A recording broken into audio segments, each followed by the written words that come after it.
Bismillahirrahmanirrahim. Assalamualaikum warahmatullahi wabarakatuh. Kembali lagi pada mata pelajaran pendidikan agama Islam dan budi pekerti. Pada kesempatan kali ini kita akan membahas bab 7, yaitu meneladani ketaatan malaikat-malaikat Allah Subhanahu wa Ta'ala. Dalam bab ini yang akan kita pelajari ada 3 hal. Yang pertama adalah pengertian beriman kepada malaikat, yang kedua nama-nama malaikat, yang ketiga perilaku beriman kepada malaikat. Yang pertama pengertian beriman kepada malaikat. Iman secara bahasa berarti tasdiq atau membenarkan. Sedangkan menurut istilah, iman adalah membenarkan dengan hati, diucapkan dengan lisan, dan diamalkan dengan perbuatan. Dengan demikian, iman kepada malaikat adalah meyakini dengan sepenuh hati bahwa Allah Subhanahu wa Ta'ala telah menciptakan malaikat sebagai makhluk gaib yang telah diutus untuk melaksanakan segala perintahnya. Malaikat merupakan salah satu makhluk ciptaan Allah Subhanahu wa Ta'ala yang bersifat gaib, artinya tidak nampak oleh mata manusia, yang diciptakan dari nur atau cahaya. Mereka selalu taat, tunduk, patuh kepada Allah, tidak pernah ingkar, serta tidak membutuhkan makan dan minum. Malaikat menghabiskan waktu siang dan malam untuk mengabdi kepada Allah Subhanahu wa Ta'ala. Kata malaikah adalah bentuk jamak dari kata malaku yang mempunyai arti mengutus atau perutusan atau risalah. Adapun dalil iman kepada malaikat di dalam Quran surat An-Nisa ayat 136. A'udzu billahi minasyaitonir rajim. Ya ayyuhalladzina amanu aminu billahi wa rasulihi wal kitabil ladzi nazzala 'ala rasulihi wal kitabil ladzi anzala min qabl wa man yaghfir billahi wa malaikatihi wa kutubihi wa rusulihi wal yawmil akhir faqad dhalla dhalalan ba'ida. Artinya, wahai orang-orang yang beriman, tetaplah beriman kepada Allah Subhanahu wa Ta'ala dan Rasulnya, dan kepada kitab yang diturunkan kepada Rasulnya serta kitab yang diturunkan sebelumnya. Barang siapa ingkar kepada Allah, malaikat-malaikatnya, kitab-kitabnya, rasul-rasulnya, dan hari kemudian, maka sungguh orang itu telah tersesat sangat jauh. Adapun hadis Nabi yang diriwayatkan oleh Imam Bukhari, An Abi Hurairah radhiyallahu anhu, anna Rasulullah sallallahu alaihi wasallam kana yawman barizan lin-nasi iz atahu rajulun yamshi faqala ya Rasulullah mal iman? Qala al imanu an tu'mina billahi wa malaikatihi wa kutubihi wa rusulihi wa liqa'ihi wa tu'mina bil ba'tsil akhir. Dari Abu Hurairah radhiyallahu anhu bahwa Rasulullah sallallahu alaihi wasallam bersabda, pada suatu hari Rasulullah sallallahu alaihi wasallam sedang berada bersama kami, lalu datanglah seorang laki-laki dengan berjalan kaki. Lantas bertanya, wahai Rasulullah, apakah iman itu? Lalu beliau menjawab, engkau beriman kepada Allah, malaikatnya, kitab-kitabnya, para rasulnya, dan hari akhir.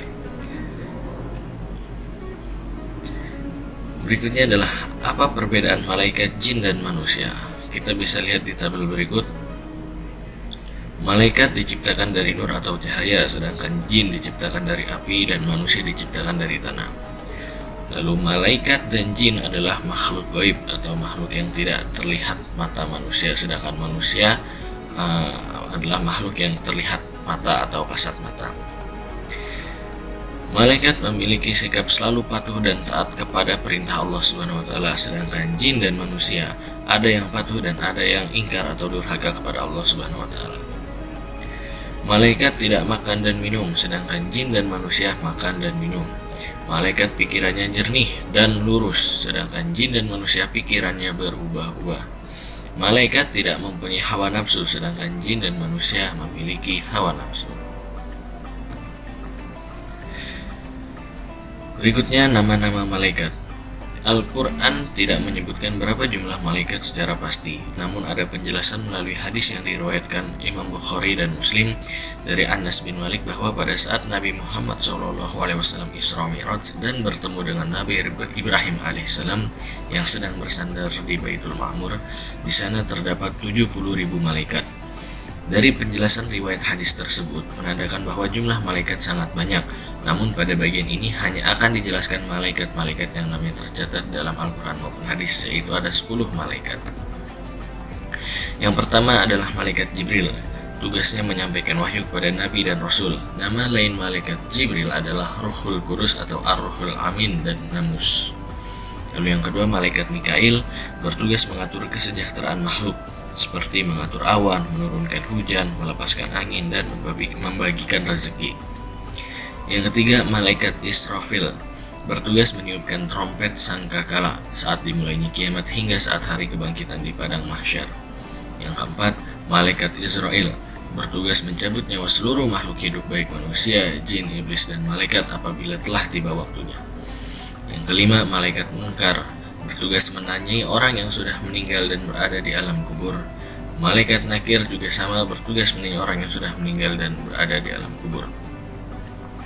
Malaikat Raqib bertugas mencatat semua pekerjaan baik setiap manusia sejak akhir balik sampai akhir hayat. Sedangkan malaikat Atid bertugas mencatat semua pekerjaan buruk setiap manusia sejak akhir balik sampai akhir hayat.